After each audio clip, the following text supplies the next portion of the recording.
I'm Tenitra Batiste, and I'd like to see the front office get aggressive. I'm Maria Martin, and there were a lot of Falcons coaches in Athens for Georgia's Pro Day. Could they draft a Georgia player? I know Bulldogs fans want to see it. I'm Aaron Freeman, and I'm all about that low risk, high reward. ATL! ATL! Rise up, A-Town. It's the Falcons Squad. Everything Atlanta Falcons every week. Breaking down all the big hits and game-changing plays from the ATL. The way only the Locked On Podcast Network can. Straight from the ATL, the Falcons Squad Show starts now. The Falcons Squad Show, your home for the best Atlanta Falcons talk. I'm your host, Tenitra Batiste. Alongside me are Locked On Falcons host Aaron Freeman and 11 Alive anchor Maria Martin. Locked On analyst Jarvis Davis will be back with us next week. The Squad Show is part of the Locked On Podcast Network, now the #1 sports podcast network. So the doors are open to the dogs. We'll debate if that means they never really were before. And will a restructured contract be enough to bring more help in free agency? We'll unpack it. Also, some rules may need to be changed while others should maybe remain the same. We'll tackle that. But first, let's talk about the Falcons' first moves in free agency. So now we're a little over a week removed from the beginning of legal tampering in the NFL. Aaron, based off their first week of moves in free agency, how would you describe the Falcons' outlook for the 2026 season? Well, I think they're doing somewhat of a reset, right? It feels like the Falcons are being pretty low key with their moves, going for bargain bin shopping, sort of low risk, high reward. We'll see what the high reward is. What is a high reward for the Atlanta Falcons? Probably making the playoffs, right? And so there's a lot of, I think, untapped potential with several of the players that they signed. You've seen some of the veterans that they're hoping will provide some stability at certain positions to a Tagovailoa, sort of foremost among that group. But it does feel like the Falcons are just kind of using this season more as an evaluation year for this new coaching staff coming in, sort of seeing which pieces are going to fit with them in terms of the future. We know a couple of guys that we are pretty confident that are going to be long-term assets like Bijan Robinson and Drake London as well. But I think a lot of the rest of the roster is kind of, up for grabs. And so I think a lot of their free agent moves are just sort of plugging some holes, getting some guys that I think have some upside that could turn into, long-term assets if they can come in and ball out. Guys like Christian Harris, guys like Jahan Dotson, among others that I think, haven't quite lived up to the hype that they expected coming into the league. And the Falcons, I think, are trying to capitalize on that. And sort of we'll see if that leads to success on the football field this season. And then I think you'll see with more draft picks, with a lot more cap space next offseason, the team will be willing to make a little bit more aggressive moves to try to make whatever push they need to make in order to, get to that next level, whether that's making the playoffs, whether that's getting, making a deep playoff run. Those types of things I think are on the deck for 2027. But I think for 2026, it's just kind of, we're just going to try to figure things out.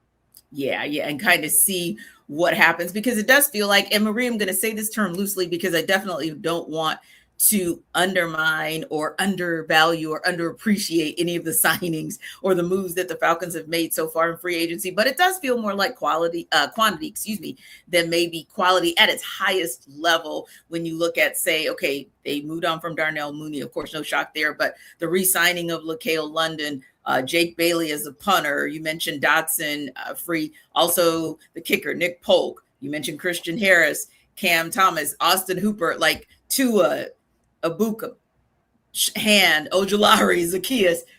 But Maria, I feel like I just went down a list of names that the Falcons added because that was within the wheelhouse of what Ian Cunningham could do. But for you, when you look at all of those signings that the two of us just mentioned, do you feel like that? What do you feel like that indicates for 2026? I mean, it feels like they're doing what they can given the contracts and the salary situations. It's similar to what Free is talking about and trying to get as much production with guys that are going to cost you a lot less money than some of the other free agents that I think Falcons fans really would have liked to see them go out and get. The big splash guys that we've mentioned on this show before that weren't ever going to be very realistic, because what this regime is trying to do is rearrange an entire roster that doesn't really make a lot of sense. And that starts with getting some of those guys like a Jahan Dotson. I think that's an excellent example because it's somebody who has tremendous upside, who really hasn't had, I think, the ability to show exactly what he believes and other people believe he can bring to the table so far in his 2 stops in the NFL.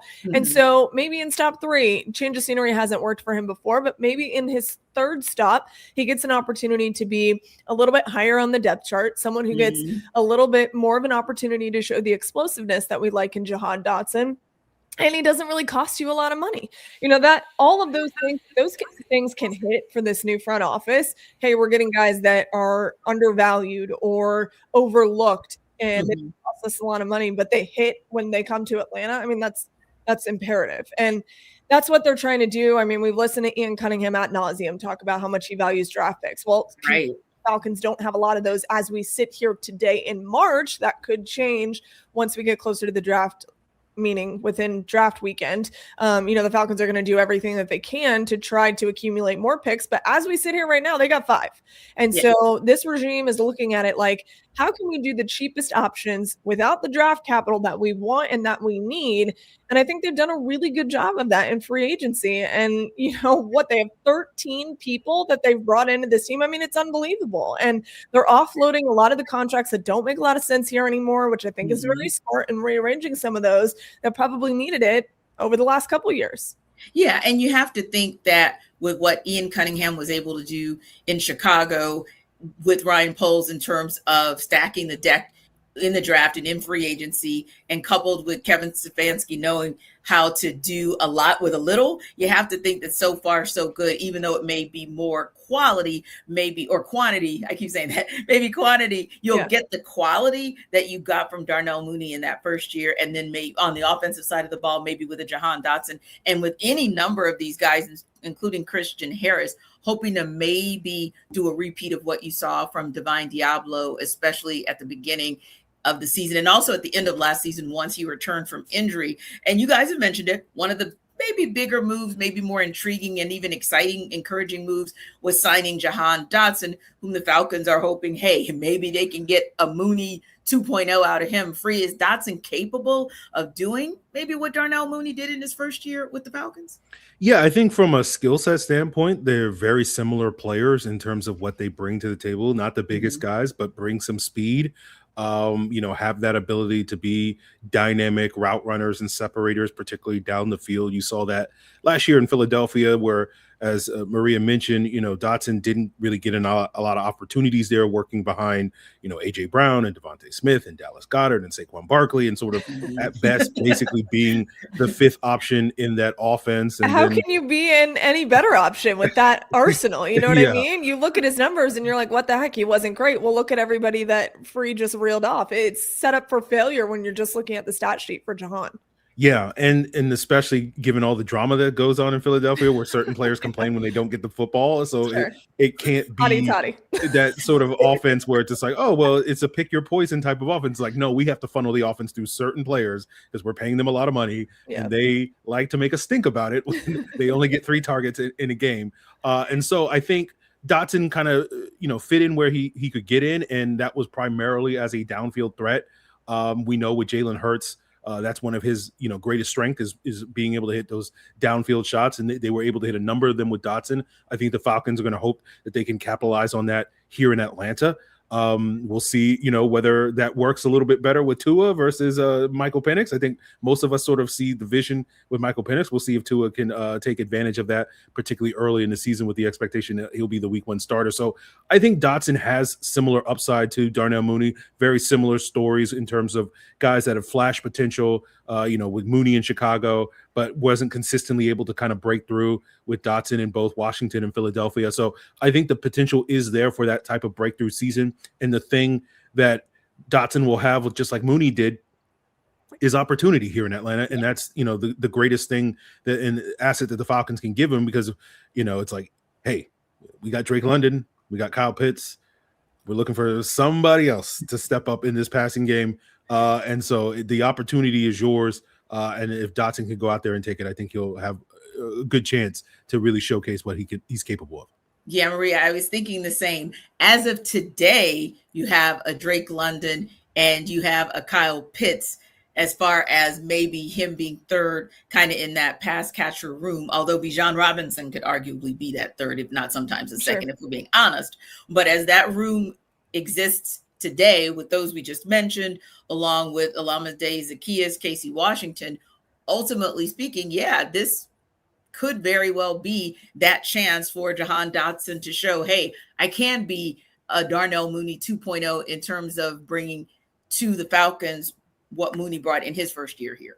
Yeah, I mean, I think Free kind of nailed it in terms of these two guys are very similar with their stories. And again, like I saw this article that I thought was incredibly misleading about the fact that Jahan Dotson just doesn't have the ability to get open. And I just found that incredibly confusing, especially because we reeled off all these players that he's had to play behind, right? And you're talking about a Saquon Barkley, a Devontae Smith, and AJ Brown, all these guys. And then Jahan Dotson's floating around like, when am I going to get the opportunity to show why I was a former first-round draft pick? Well, that's a really hard offense to be a part of. And it's good for the Eagles because they had so many options. It's bad for a guy like Jahan Dotson, who was never going to be higher up in the pecking order. He goes to a place like Atlanta, and as you mentioned, you look at this wide receiver room and really just pass catchers in general, not just wide receivers, right? And you're thinking, wow, what an opportunity I have. Now, finally, I can be up the pecking order if I can show why I was a former first-round draft pick. So, yeah, I mean, Jahan's got speed. We know he's got explosiveness as well. Those are two intangibles that you love to see in a wide receiver. And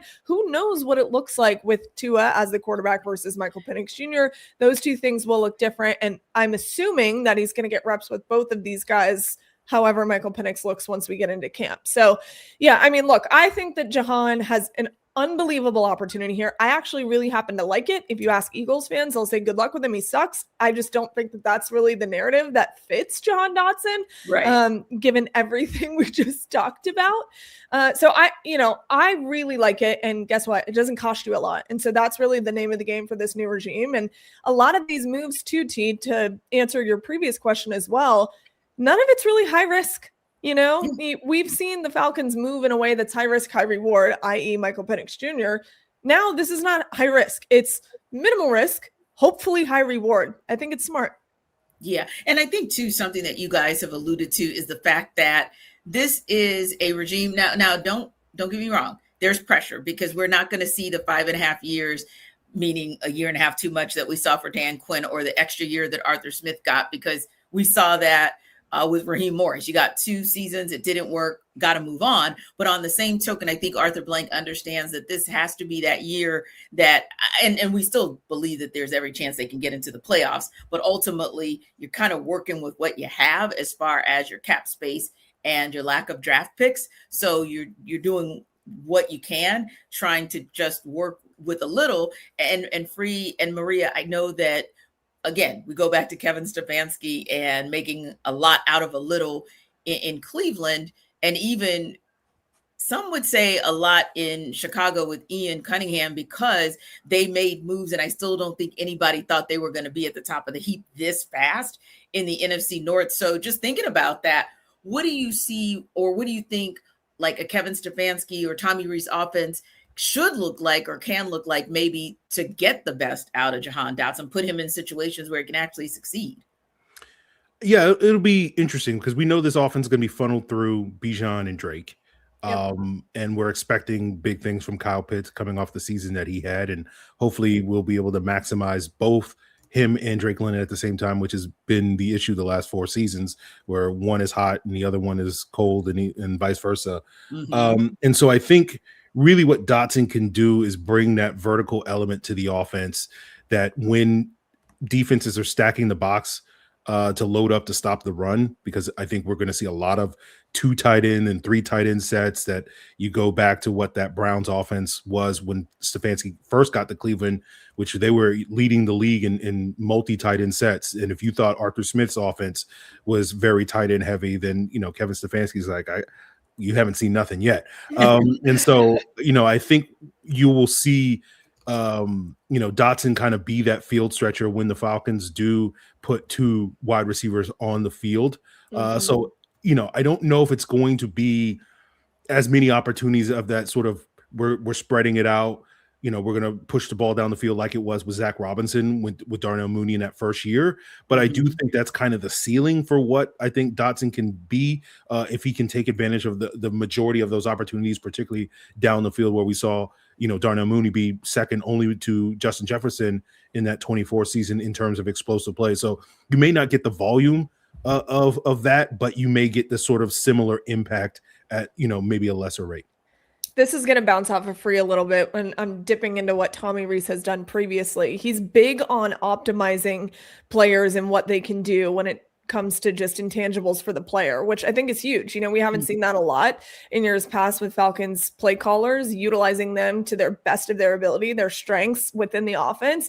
And that's where Jahan Dotson's role, I think, could thrive with Tommy Rees's offense. This is a guy who prioritizes the run game. So take Jahan out of that for a second. Run game, obviously, you get that going and opens up the play action. And there goes Jahan Dotson's opportunities later on down the stretch. So I think that this could be a really good opportunity. And that's really what I think Tommy Rees needs to do and has done in the past. It's a pro-style balanced offense, and you're going to see a lot more play action than you have in years past with Falcons play callers. So I do believe that given the intangibles that we just mentioned, starting with Bijan Robinson, also having Kyle Pitts, and throw Austin Hooper in there too, Free, because we know how much these guys love the tight end. So throw him in there, and then you have Drake London, and then Jahan Dotson ? So I think there is opportunity for this offense to thrive. It's just going to be very interesting to see what it looks like. It all starts with a quarterback who has a big question mark and a circle around it as well. Yeah, and there may be some opportunity there for the Falcons in another direction. The question is, if this door just came open now, was it ever open in the past? We'll take that under further review. This episode of our Falcon Squad Show is brought to you by FanDuel. College basketball is nonstop. Big games, tight spreads, momentum swings every single night, from early tip-offs to late-night West Coast shootouts. There's always action on the board. And now FanDuel is giving you a way to turn that energy into even bigger potential wins with a college basketball parlay profit boost. You can build any college hoops parlay you want. Rivalry games, ranked matchups, whatever fits. You can mix spreads, totals, and player props to match how you see the slate playing out. Then you can apply the profit boost and instantly bump up the potential payout. Look at odds around your team if they're in season. Go safe, go bold, ride with the team you've been following all season. It's your parlay, your style, now with more upside behind it. So again, we know college basketball is nonstop. We are right smack in the middle of the NCAA tournament with big games each and every day, tight spreads, momentum swings, and early tip-offs, sun up to sundown. And FanDuel is giving you a way to turn that energy into even bigger potential wins with the college basketball parlay profit boost. So head to FanDuel.com to get started. That's FanDuel.com. FanDuel, play your game.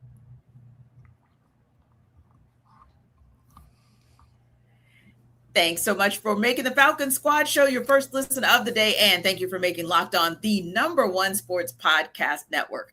So Kirby Smart spoke at UGA's Pro Day about the new Falcons regime. He said, quote, "I got to talk to Kevin, as in Kevin Stefanski, for a while. Matt Ryan, for a while. They've welcomed us to their organization and said, you can come to our place anytime you want." Maria, that's a very interesting quote. Some people are kind of reading into it. You were there for the marathon of a day that was Pro Day. Do you think that this comment from Kirby signals that the previous Falcons regime didn't necessarily open their doors for Kirby and UGA? I don't. I really don't. I know that everybody wants that to be true. Right. I just don't think that's the case. Kirby, I think he's known both Matt Ryan and Kevin Stefanski for a really long time. So I think it was just a nod to two guys that he's been tight with for years, Yeah. I don't think there was anything to it other than that. But I think it's good to keep that relationship open. It's smart too. Now Kirby Smart has a proven track record of producing NFL caliber talent. Anytime you go there for Pro Day and you have the guys that are getting ready to hear their name called in April, they reel off about 20 different guys in front of them that have either signed new contracts or are on their way to doing so. So Kirby gets these guys ready for the NFL better than most coaches in the entire country. I mean, he's up there, I would argue, top 1, top 2. So, Easily. It's smart when you have an hour bus ride from Flowery Branch to Athens to just open that door whenever. You would be silly not to. So I think just keeping that in open conversation and putting it out there just to kind of quiet everyone down who says, oh, you guys never draft Bulldogs and this, that, and the third. They did it last year and they could do it again. It's possible. I just think it's silly. People just want to make that something it's not. Yeah. And I think it's one of those things where people can conveniently, Maria, look over the fact that the Falcons took their first round pick, their true first rounder, not the one that they traded back into the first round, their true first rounder, and said, hey, we want to go after a dog. I think what people are looking at is, well, if we just wipe out 2025 like it never happened, the only time they really got dogs was in the bottom rounds, like throwaway or undrafted free agents. And, that's just not what they do because they've got a bias against Georgia. So this just kind of feeds into the narrative that was there before Jalen Walker. And, people are conveniently forgetting about the Falcons going with Jalen Walker when they had a number of players that they still could have selected in that first round last year. But you got to admit, just for kicks and giggles, just because we know how this fan base rolls, that people are like, ooh, see, we told you that there was so much talent right down the road. And Terry and Raheem and Arthur and this one, that one, Dan, everybody just refused to go after the dogs until Matt and Stefanski. Here's what I will tell you, though, real quick for you before you jump in. This was the largest Falcons contingent that I saw represented in Athens since I've been doing this. And I've been to, I think, 6 or 7 pro days now in Athens. And this by far was the most. It wasn't over 30. I saw some tweets out there about that. What I was told was it was the entire staff minus a couple of coaches because they were out at other pro days. So it's not because they bailed on Athens. It's not because they didn't want to be there. It's literally because they had to send guys to pro days that were happening elsewhere in the country. So, and they were late, by the way, which is hilarious. And I say that because they're all wearing these matching black hoodies and pants, and they come rolling in. There's like 25 of them, and they come in late through the back door. I'm like, wow, y'all know how to make an entrance. Okay, love that for you guys. No, but they were all there. They were all watching all the drills. So I think it's awesome. And Matt was super involved. Matt Ryan was super involved. Just getting to know everybody around Athens. He's been around for a while. So I just thought that was interesting. It is the largest contingent, and it's smart. It's a new coaching staff for the most part. So you need to make that connection early. So I thought it was very wise for them to do that.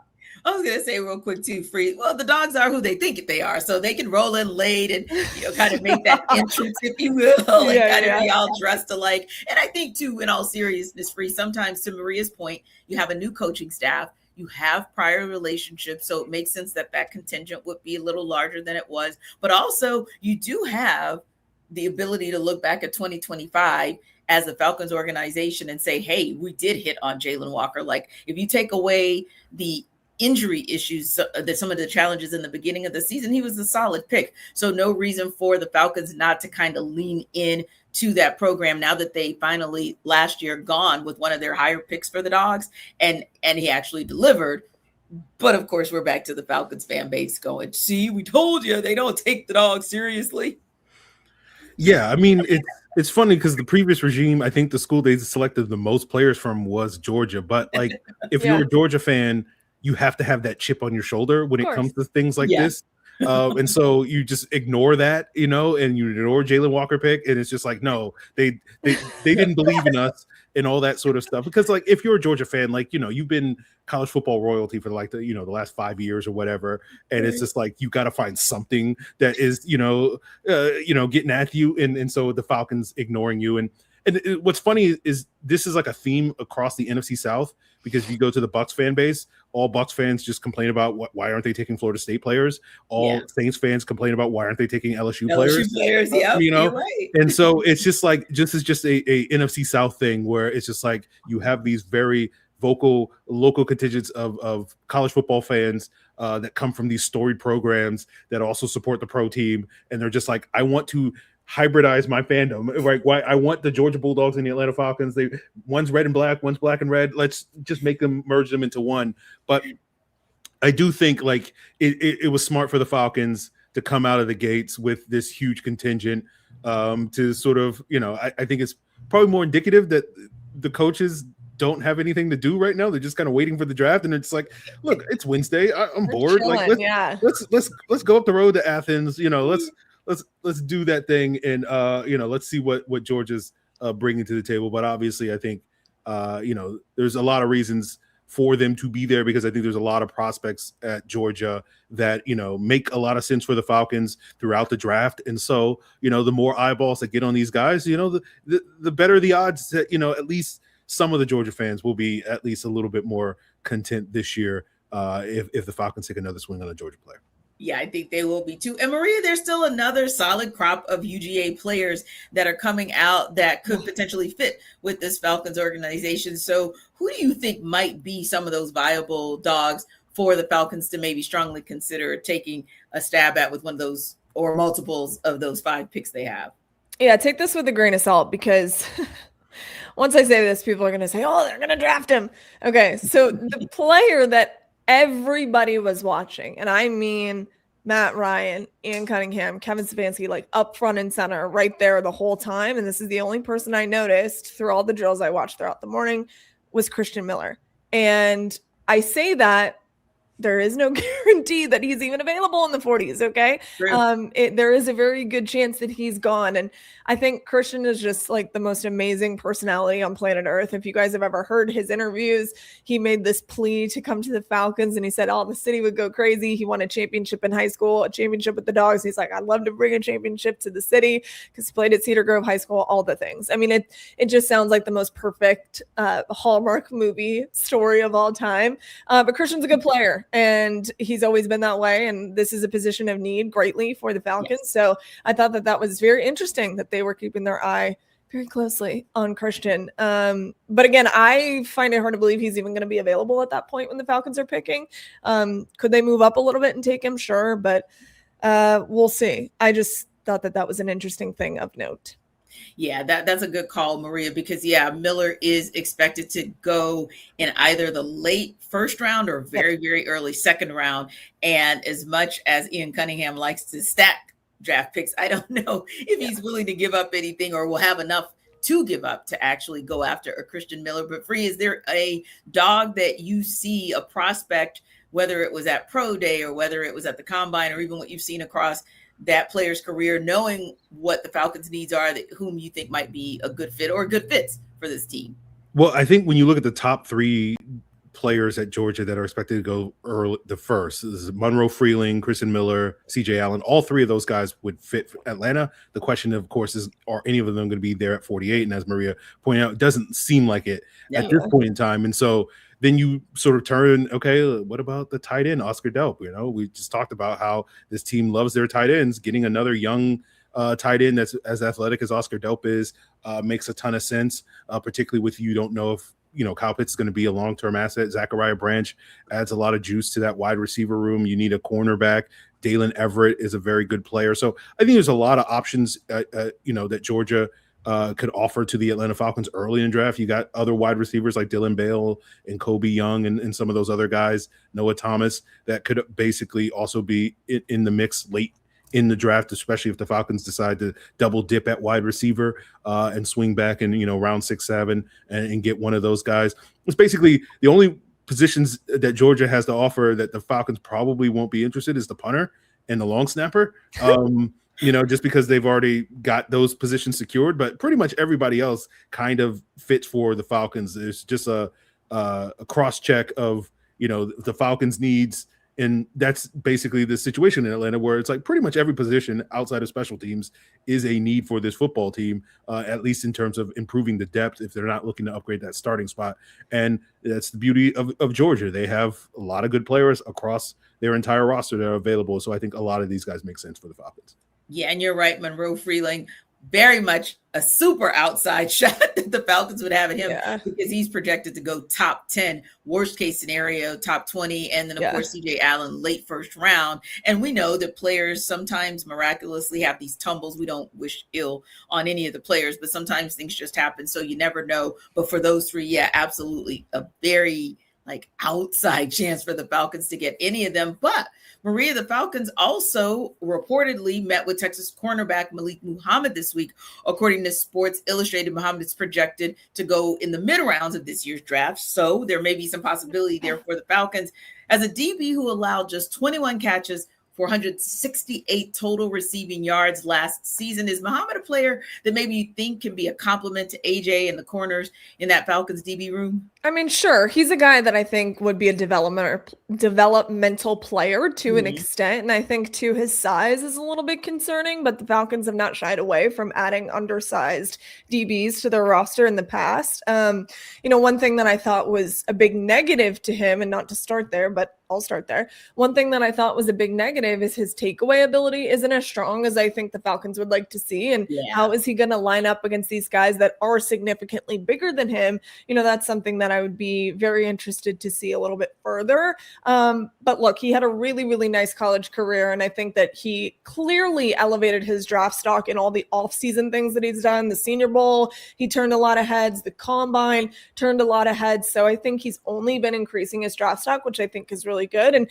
this is a player too, where the Falcons, I've seen someone's comment about untapped potential. That's kind of the narrative for this Falcons. They can't really do a lot more with that, where they're picking in the draft, the kind of financial assets that they're working with. Unfortunately, that is the case for the Falcons right now. I wish that we were talking about something different and they were going out there and picking in the first round like they normally do and picking higher in the second round. I mean, all of those things I wish were true. But when you look at a guy like this, who you can potentially get in the second round and use him to develop him, that's great. I don't think the Falcons are done in free agency either. I still believe that they do need a little bit more experience to complement AJ Terrell. But at the same time, they've gone after some of these untapped potential DBs in the past that haven't worked out to complement AJ, and they haven't really secured anyone in the draft that's made a lot of sense for the DB room since drafting AJ Terrell as high as they did in 2020. So I mean, there's a lot of things that you could say about him potentially fitting. I do think it's a little bit more of a project, but it could be a high reward situation given where you're picking in the draft with him. Yeah, I think the thing I like about Malik Muhammad that we got to see at the Senior Bowl earlier this offseason was the physicality, right? He may not be the world's biggest corner, but he plays bigger than his size indicates. And I think that's a good compliment for someone like AJ Terrell, where we talk about, AJ's really good at handling the speed and the quicker separator type wide receivers, but has always kind of struggled against the bigger, more physical wideouts. Even dating back to his college days. And so sort of adding a corner that can sort of complement that skill set, to me, makes a lot of sense. And I think Muhammad brings that sort of mentality of I want to get physical with guys at the line of scrimmage. And I think that makes sense. And as Maria said, I think he's more of a developmental option than necessarily a instant plug and play starter across from AJ Terrell. But in terms of the long-term potential, I think he makes a lot of sense across from AJ Terrell. Yeah, and maybe that depth that we're talking about in many of the rooms for the Falcons at many positions, maybe that's what he could potentially be as well, as you guys mentioned, while they're developing him into maybe a future starter. Will a restructured contract be enough to bring more help in free agency? We will unpack that next up.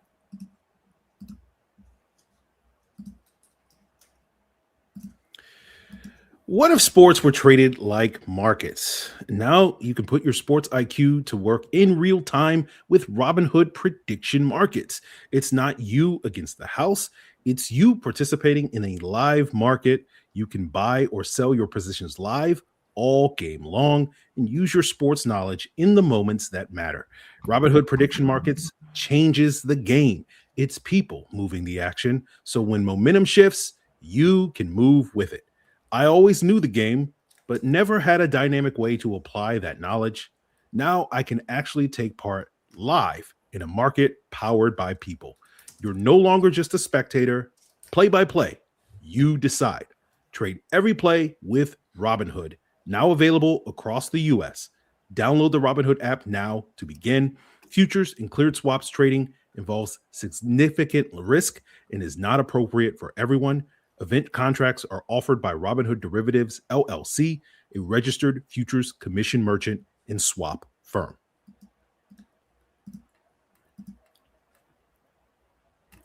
So we talked about him as someone who needs compliments, and maybe AJ Terrell understands that, and maybe that's why he, among other reasons and for other reasons, agreed for a restructure to his contract, because ultimately speaking, whether that's for the purposes of getting him a viable corner in free agency or whatever the case may be, you've got to know that at this point in AJ Terrell's career, he wants to do those things that'll help this team to be back on or get back on the winning track, Maria. So the Falcons, of course, created $9 million in cap space by restructuring AJ Terrell's contract. And Free, you got to think that there has to be some need that maybe Ian Cunningham was thinking about that maybe he could address with some of that cap space. Yeah, I think when you look at the free agent moves that the Falcons have made and 14 new players that the Falcons have brought into the building, the one that was kind of one area of the roster that was kind of lacking that you thought the Falcons could definitely upgrade was in the secondary. And sort of that 14th edition was cornerback Darnay Holmes. But I think the Falcons still have more work to do at that position group. And again, we could see that definitely be a priority in the upcoming draft at this point in time. But I certainly think the Falcons can use some upgrades in that secondary, whether it's adding another cornerback that can come in and compete, whether it's going out there and improving the depth at the safety position, right? Jesse Bates and Xavier Watts are really good players, but you do have some questions about some of their backups, like DeMarco Hellams has struggled to stay healthy the last 2 years and is much more of that run defending sort of safety. And Jamie Robinson is more of a special teams guy. And you kind of want to have that third option at the safety position that can do maybe a little bit more coverage things. Now, potentially with the addition of Darnay Holmes, is stepping in potentially as a nickel cornerback with Billy Bowman coming off an Achilles injury. Could we see the Falcons decide, hey, let's move Billy Bowman back to his college position and play a little bit more safety this year in addition to the nickel role that he already had? That may be an option for the Falcons, but I certainly think when we look at where the Falcons could use more help, they could use help, pretty much across the entire roster, as we talked about earlier. But at the same time, I do think if we're just like keying in on one spot, like I think the secondary could use the most help. Yeah. And for you, Maria, when you look at the $9 million in cap space that the Falcons created by restructuring AJ Terrell's contract, where do you see that maybe Ian Cunningham can take advantage of that in terms of addressing a need across the roster? I mean, I'm literally going to echo what Free just said, because I really think that this is signaling that they are going to help the secondary. Now, again, going back to my point of they haven't really drafted guys that I believe can really help AJ Terrell in that regard. But if there is somebody out there that you just restructured his contract for to get him help, it's going to be in the secondary. And that's just when you look at some of the other positions that you can draft, especially given where the Falcons are drafting. We talked about this over and over and over, only the 5 picks. You can get some of those positions taken care of through the draft, even though you don't have a lot of draft capital. When it comes to the secondary, they need a ton of help, and they've needed help for a long time. And so to me, that's what your focus has to be on before you move on to look at things in the draft. If you're not getting someone to help AJ Terrell, what are you doing? AJ Terrell has literally, you talk about the quarterback position being on an island. He's been on an island for a really long time. Isn't that something with his social media too? It's one of his handles, right? Like on an island Terrell or something. It's because that's how it feels all the time for AJ Terrell. I'm telling you. So I mean, getting someone that can actually help has to be the move for Ian Cunningham. And I don't really know of another area that you would go to at this point. Yeah, I would agree. And I'm thinking to myself, hey, selfishly, not that that's how he is, right? But maybe selfishly, you think if he's going to give up money or restructure his contract, for lack of a better term, then would he not restructure his contract so somebody can send him some help? And again, he's not like a selfish guy at all. Right. Yeah, because we all know AJ Terrell to be nothing but a selfless person. But on the same token, it's like, man, I have been out here living on this island since the day you drafted me, pretty much, because it has been, I mean, we've seen it, whether it's like you guys said, multiple players who come in and out, they show like flashes of brilliance, but then their bodies give way. And that could be from free agents to draft picks, if you will. And it's interesting because the one corner that's out there that you kind of see pundits talking about, I'm like, have you not seen what AJ Terrell has had to go through? Because Marshawn Lattimore is recovering from an ACL tear at the age of 30. Like, I'm not sure that that's the right direction to go in. But again, Ian Cunningham, you're hoping that he can work his magic, and there may be some corner out there who could work opposite AJ Terrell, who maybe is not quote unquote available, is not necessarily a free agent, but he'll be able to work his magic now that he has a little bit more money to work with. But after that, if it's not corner, what might be maybe the next couple of priorities, Free, that you see as maybe one that the Falcons can go after in free agency now that they have a little space to work with? Well, I'm curious to see who the Falcons bring in as the third quarterback, because you're probably going to bring 4 quarterbacks to training camp because of, we don't know if Michael Penix is going to be ready come day one of training camp at this point in time. And you want to have 3 arms, at least healthy arms to go through training camp before Penix is ready. And so, Tua has an injury history. Michael Penix has an injury history. So that third quarterback, for the first time in a long time, who the third quarterback is like a serious concern for the Falcons in the event of those guys, having more injury concerns in the future, or there being a delay on Penix's return, and Tua, God forbid, goes down with another injury or concussion or something like that. He was healthy last year, though. So, yes, but like you're always, it's the same thing with Penix. Like, you're always worried about what that next hit is going to do to him. And so that third quarterback spot, I think, is important. So I'm very curious to see if the Falcons are willing to go out there and get a veteran right now. Do they wait till the draft and see, who's available? Maybe a talented prospect slides and they can take a swing on a developmental guy that will get plenty of reps in training camp. Do they wait till after the draft? Guys like Joe Flacco, I know, is a guy that a lot of people circled. I know from hearing multiple interviews of Joe Flacco after the season, he wants to go somewhere where he's going to be able to play immediately. So I don't know if Atlanta now with Michael Penix is going to be the ideal destination for Joe Flacco. And I've heard him say that he's not just going to basically sign with anybody just to make it to, I believe, his 20th NFL season or something like that. Which, if he wants an opportunity, basically, rather than just basically collecting a check. So we'll see on that front. But, the quarterback, the musical chairs of the quarterback position is moved quite a bit. And so I'm very curious to see if the Falcons do decide to prioritize that before the draft, or just kind of wait and see how the chips fall until after the draft. Yeah, it'll be interesting, as you mentioned, because Flacco was one of those names that everybody thought he was going to be the shoe-in because of his relationship with Kevin Stefanski to be what the second QB or the backup quarterback that ultimately Tua Tagovailoa became for the Falcons. And then Maria, there was Tyrod Taylor, whose name was still bantered out there, and Jacoby Brissett as well. So yeah, that third QB on the depth chart is probably more important than to the Falcons organization, arguably, than any other franchise in all of football. But for you, when you kind of see that next level of priorities, especially as we go into sort of that second wave of free agency, where do you think maybe the Falcons can direct their attention if they don't necessarily take that cap space money and use it towards a corner? Man, I want to throw out Haynes King for quarterback. Can I do that? Is that okay? Sure you can. Because you know what? We talk about Georgia Bulldogs and how the Falcons are not necessarily known for drafting them. Okay, the Yellow Jackets can talk. Hey, look, Georgia Tech, they can talk the same. Tech Nation can say the same. You all don't, you don't draft Yellow Jackets. Hey, Hayes King, here's your chance. Yeah, no, I want to ruffle some feathers, honestly. I'm feeling a little spicy today. And we talked about the quarterbacks, and I just feel like Haynes King doesn't get enough love. Now, the dude plays a little bit chaotic, but but I think he'll make a nice backup for someone. So I really believe in Haynes King and what he can do. I'm not saying that's a priority for the Falcons. I just wanted to give Haynes King some love. I think whatever happens with James Pierce Jr. is going to have a really big effect on this roster, right? And we still don't know. I mean, we've been talking about this since it happened, and because it's still an ongoing investigation, there's not really much that the Falcons can do in terms of a decision with James Pierce Jr.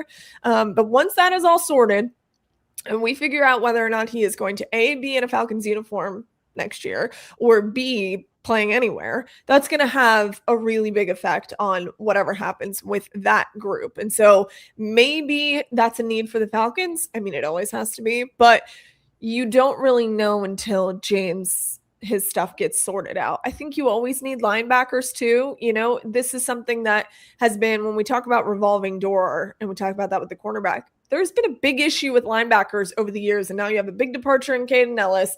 And this was a group, I think it was last year in training camp or the year before, where we were sure that the linebacker group was the one that was going to edge out everybody else in camp. They were the strongest. They were the most complete. And then guys are dropping like flies. Guys are getting hurt. This is a group that's rotating, and there's a lot of question marks. And so linebacker is also another big position of need for me right now with the Falcons. I'm looking a lot on the defensive side of the ball, because similar to a couple years ago when we thought, okay, they gotta go defense, they gotta load up on the guys on the defensive side of the ball. There's so many needs defensively, and yes, quarterback is a big one. So I'm glad Free mentioned that, because you can't just carry two quarterbacks with you that collectively, I think, are both probably being held up by paper clips at the moment. And so you need somebody else that's healthy in there as well. But on the defensive side of the ball, you look at defensive line, you've got needs. You look at linebackers, you've got needs. You've got corners, you've got needs.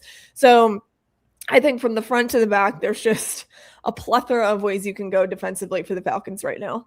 Yeah. And don't actually crap on Maria's recommendation of Haynes King, because he is projected to go somewhere between the 6th and 7th round. And we have definitely seen some shades of brilliance from him. So, hey, there's no reason that maybe the Falcons don't go that way, because again, that also goes back to something Free said earlier, where you might have that low risk, high reward situation. Haynes is a baller. Exactly. So, and that's what I was going to say. Like, sometimes we've seen in sports where it's not always just about your skill set. Sometimes it's just the will to win. I was having this conversation with a buddy of mine, totally different team, but still in a situation where they are in need of a quarterback. And the question was, hey, do we go with this quarterback who shall remain nameless, because I don't want to offend anybody, but knowing that we got some Dogs fans watching. But yeah, like, he wanted to go with a certain former Dog. And I said, hell to the no, because I think that intestinal fortitude matters. Like, I think that it's not just about what you can do with your arm or what you can do with your legs. I think it's also what you can do with your mind. And one thing about Haynes King, I think, is that he definitely has that intestinal fortitude, and he's got some dog in him. And how many times do we talk about that as being an intangible for the Falcons that we just don't see enough? One more thing, we talked about Darnay Holmes real quick. He, of course, was the former Raider who was signed to the one-year deal, appeared in 83 games with 12 starts in 6 seasons, 164 tackles, 4 picks, and 21 passes defense. So do you guys feel as well, Free, Maria, like that's mostly a depth signing? Yeah, I think so. I think because Billy Bowman is coming back from Achilles, and we know that injury because of the Kirk Cousins experience. If Falcon fans were not familiar with the timeline of an Achilles injury, they are very familiar with it now. That first year coming back, all right, there's no expectation that Billy Bowman's going to miss time this season, but that first year coming back, you're going to be a limited player based off of the history of that injury, and you're really not going to get it back until the second year after that. So really, you're expecting Billy Bowman to pick up where he left off as a rookie in 2027, not in 2026. Right. And so you just need, at the very least, a body to potentially get you through this season. I think the Falcons have some internal options that could also be in the mix there. You know, Mike Hughes, we have seen play inside as well. So if the Falcons do find that AJ Terrell opposite CB2 upgrade, and they can potentially bump Mike Hughes inside, that could be an option for them. Natron Brooks is another player that we've seen give the Falcons, good value more as an inside corner than an outside corner. So I think the Falcons have options there in Billy Bowman's stead, but I think Holmes is another guy that they can bring in that has that experience, that can come in and compete and potentially push to be that sort of placeholder at that spot until Billy Bowman's ready. Yeah, I mean, a 6-year NFL veteran who has experience in a lot of different roles on the defense, I think can only pay dividends for you. This is another one of those things where everyone's very upset because it's not the most attractive name. It's not the splashiest, but I think experience plays a big role here. Billy Bowman should be the guy. And as Free mentioned, coming back from injury, that's going to take a little bit of time. But this is somebody that I think could slide in there in place of Billy as well, if needed, because he has experience at the nickel position. And so when you have somebody who has experience in several different defensive slots and you're picking him up on, again, a very cheap contract for what veterans dictate the market for, I think it's again a depth piece. It's giving you added security at the position, and it can only help because it breeds competition as well. Yeah, and I think one of the key words that you guys both mentioned was that versatility that Jeff Ulbrich likes in terms of player skill sets, but also versatility, because unfortunately we have seen, especially in the middle of last year, sort of that those Falcons, those defensive players going down, and it's like, okay, how do we shift? How do we move? Or the other thing that we've seen that Free mentioned is when you have the type of injury that Billy Bowman sustained that first year back, you never really see the players coming at 100%. So you want to kind of make accommodations for what that might look like when Billy Bowman returns. Now, some rules may need to be changed in the league, while others, I don't know, should maybe remain the same. We'll tackle that in the look ahead.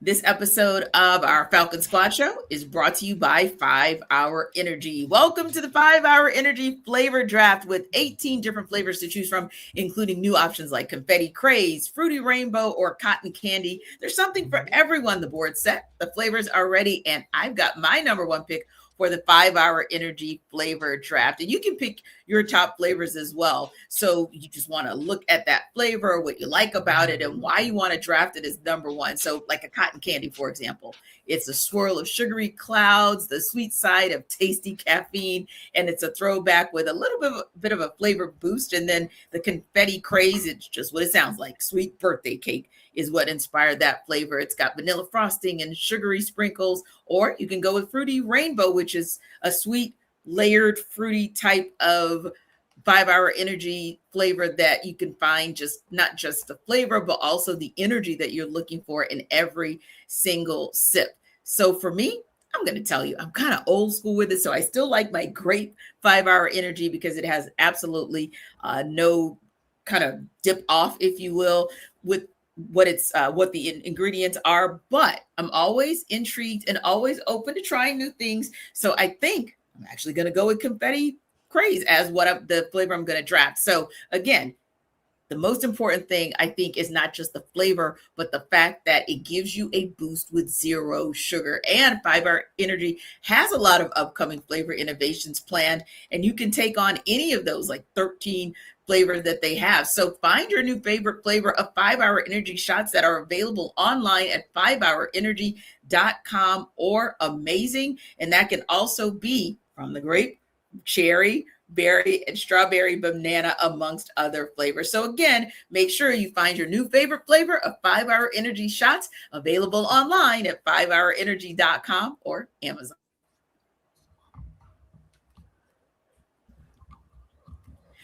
So Maria, for once, it seems like the NFL will not be tinkering with too many of their rules. We know, of course, the people are scared. Yeah, exactly. I'm like, this is surprising because we just all thought that maybe somehow the tush push would find its way back in the conversation, but it didn't. And we kind of got that information a couple months ago, and it was confirmed on Wednesday when the league announced that only 2 teams submitted proposals to be considered by owners at league meetings later this month, the Browns and the Steelers. So let's start with the Browns. They proposed a rule change that would allow teams to trade draft picks 5 years into the future instead of 3. So are you in favor of moving to 5 years, considering the NBA allows up to 7 years? Would you like them to keep it at 3? Are you indifferent? Doesn't really matter. I just think like the NBA doing 7 years is the craziest thing ever. Like that is just so wild. Why are we doing that? Can we backpedal that? Like, that is so silly to me. And even moving into 5 years, why? And especially, there's so much turnover now with coaches. So what they're doing is they're offloading their problems on the next regime. So that's literally what they're kicking the can down the road. I mean, we saw it happen. No offense to Terry Fontenot, but we saw it happen in the big gamble. It's like, well, you know what? I'm going to trade away my first round draft pick because if we don't do well, I'm going to be fired anyway, and it's not my problem. And so, I don't know if we should extend it anymore in a selfish way. That's what and of course the Browns would be the ones to propose this. Like, when I read that, I said of all teams, like, I could cover it up and guess it'd be the Browns, because it's just a revolving door of just, I don't want to curse. So it's a revolving door of crap. Yeah. Yes. Thank you. A revolving door of crap. And so you're kicking the can down the road and setting up other people in the future for failure. I don't agree with it. I don't think extending it's going to solve any problems. And what does it fix? Nothing. Right. Yeah. And if you look at it, Aaron, from Maria's point, I know personally as an NBA reporter, like, when I'm trying to understand the level of complexity of an NBA contract and how it's deferred and it's protected and it's unprotected as far as their picks go, that I think is what concerns me as well. Like, okay, if you start following that particular process that the NBA has, and as convoluted as it is with all of the things that I just mentioned, I feel like, okay, we're at, right now, you're at 3. Right. And sometimes it gets slightly convoluted and complex with the NFL. You move to 5. Now I just feel like you're ramping up to move to 7, and you're just ramping up to be like the NBA. And it's just all too much. I think Maria said it best in its most simplest terms. Why? Like, what's it going to accomplish?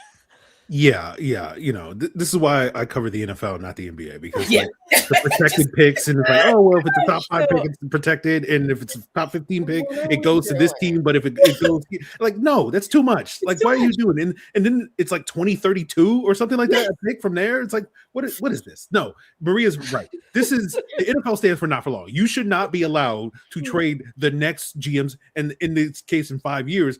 The second GM after the next GM. Yeah, that could be 2 different regimes. Yeah, like, 7 years could be 3. Yeah, it's ridiculous. Browns, I hope they shut this thing down. Be responsible for once. You have to take responsibility for your picks. You can only trade 3 years because you're only really guaranteed, not even 3 years, but that's the most you can be really guaranteed at this point in time. So no, it's dumb. Yeah, I hate it. No. And like Maria said, no shock at who proposed that, but we'll move on. So also, the NFL allowed teams this year on a trial basis to conduct up to 5 phone or video calls directly with players on other teams during the 2-day free agent negotiating period before the start of the league year. Now, teams previously had only been able to contact agents during that time, but the Steelers are asking for that rule to be permanent, as well as allowing teams to make travel arrangements before the start of the league year with players who've agreed to terms for new contracts during said negotiation period. Again, I think they're doing the most, but at least with this one, I feel like, Maria, it's more of a formality to maybe make tampering that's already occurring just become legal. Yeah, I think all 32 teams need to have like a little workshop, okay, at the beginning of the year, get everyone in a meeting room and play the video of Kirk Cousins saying what he shouldn't and saying, here's what we don't do. Here are the rules. But this is why, right? I mean, some of these things do happen, but they don't. I mean, no one's ever going to admit it because you do get fined and you do get picks taken away and all these things. And so this one doesn't bother me as much because it's not as egregious as I think we're talking about 3 years to 5 years to 7, whatever. That is very different than this. This is just such a minimal formality. And honestly, I don't really think it hinders a lot of your plans with a player. It just kind of accelerates the process a little bit.